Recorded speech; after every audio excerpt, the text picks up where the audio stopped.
Hey everyone, it is 2:45 in the afternoon on the 15th of January. I hope this finds you all well. I have had a great day. After almost 6 years of bureaucracy and just crappy doctors, and just, I don't know. I had an appointment this morning with a gyno, a surgeon, whatever, and he was so amazing. I still haven't blogged about my really traumatic experience in November, and I don't know if I'm ready to do that yet.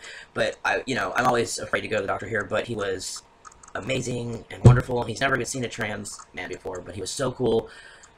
I got an ultrasound and a bunch of other things done, but basically I'm going to be scheduling a histo in the next 4 to 6 weeks, so I'm elated. I don't know, I want to cry, I'm so happy. So finally something went well for me, it seems, and, just having a good feeling about this year. But, I'm starting to vlog with a collab channel called AmbiguiT Guys.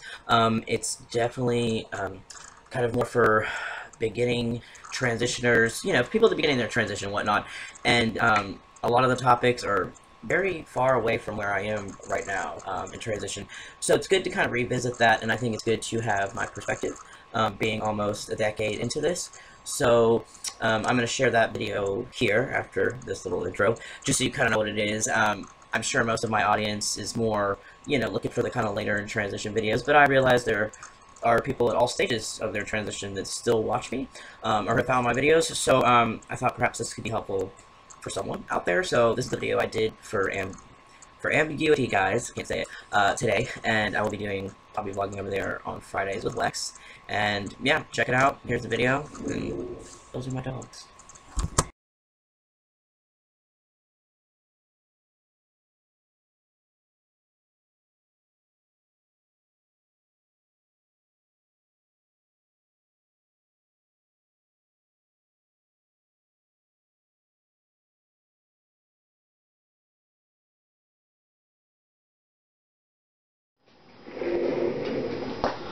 What's up, everyone?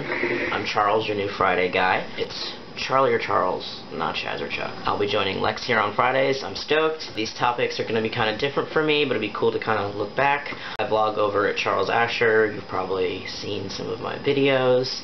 If not, you probably don't have the internet. Then how are you watching this? So just a little bit about me before I go into the topic. Just real quick, kind of transition recap. I started socially transitioning in April 2004, so it's almost been 10 years. I started T in November of 2005, so I've been on T for 9 years. Then I had my chest surgery in December of 2006 with Dr. Fisher, so I'm 7 years post-op. And then this morning, actually, I had a consultation about a histo, and should be getting a histo in 4 to 6 weeks, which is awesome, but it's been 6 years of battling medical bureaucracy, doctors, whatnot. So that has been really tough. I've been trying to get a histo since May of 2008. So it's been a long time coming. So some of my interests are reading, photography. Obviously I like videography, I like making videos. I skateboard a lot, I surf, I skim. I just like to be active and creative. So enough about me, let's just go on into the topic. When you're a pre-T and you don't have these kind of gender cues that people look for, such as like a beard or deep voice, and you have to somewhat prove yourself to the world, or you look androgynous, or people can't tell your gender, that's a very uncomfortable time in your life, in anyone's life, and it can be really hard to advocate for yourself. Being 10 years into this, being comfortable with myself, I'm a lot more comfortable saying like, hey, that was uncool what you said, like, don't ask me my birth name, or, whatever it is. When I was pre-T, and in the early stages of T, I was not as good at advocating for myself. I was uncomfortable with it. I have a non-confrontational personality as it is, so I wasn't one that, that would always correct people. I just kind of let it slide, and I would feel like crap about it later. So being a decade into this and looking back, the advice I would give to my old self and people starting now, I would say, it has to be a balance. Don't be afraid to advocate for yourself, but if you're not comfortable with it, if you feel like your power is gone that day and you don't have the emotional energy to deal with it, don't. You don't always have to deal with people, and you don't always have to answer questions, and you just don't. I used to feel obligated, like I had to answer these very invasive questions.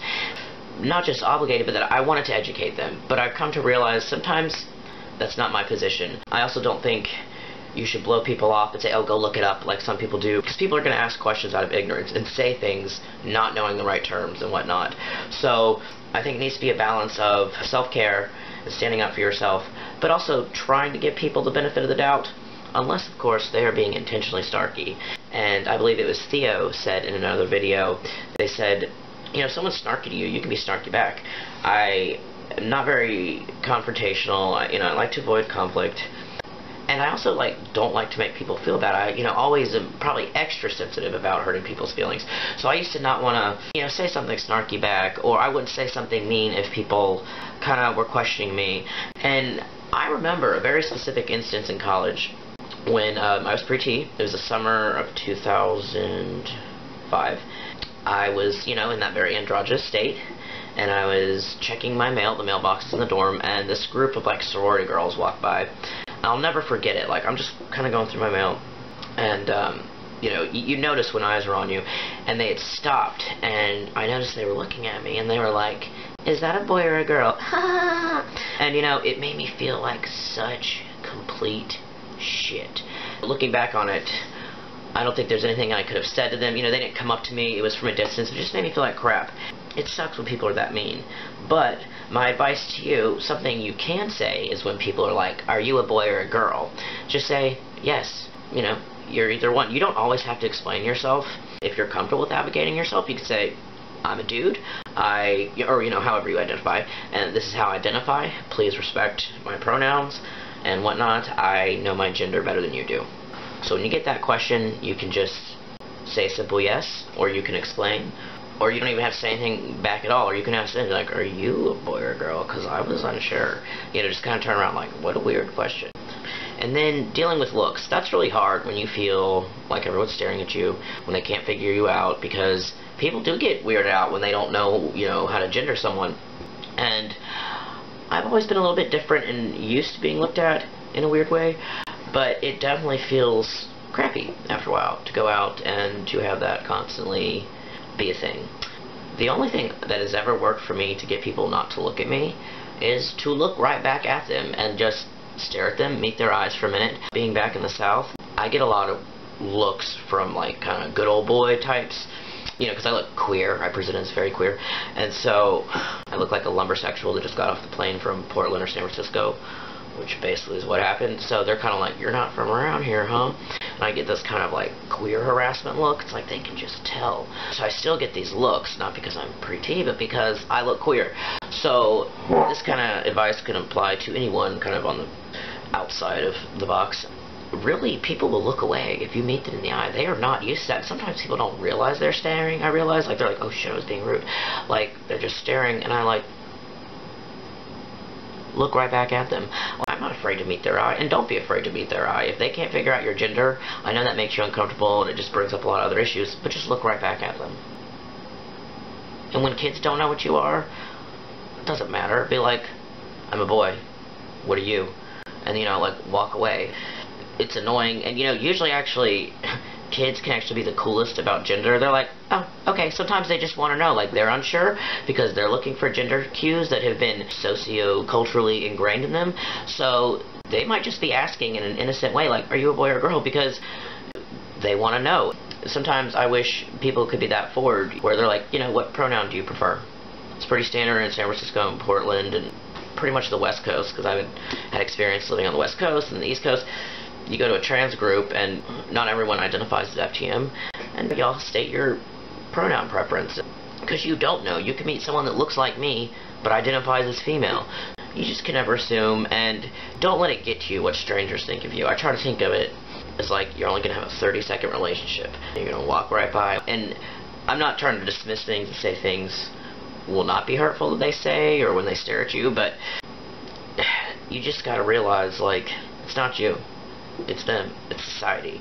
And you don't have to explain yourself. You don't owe them anything. And when they ask if you're a boy or a girl, say, "Yes,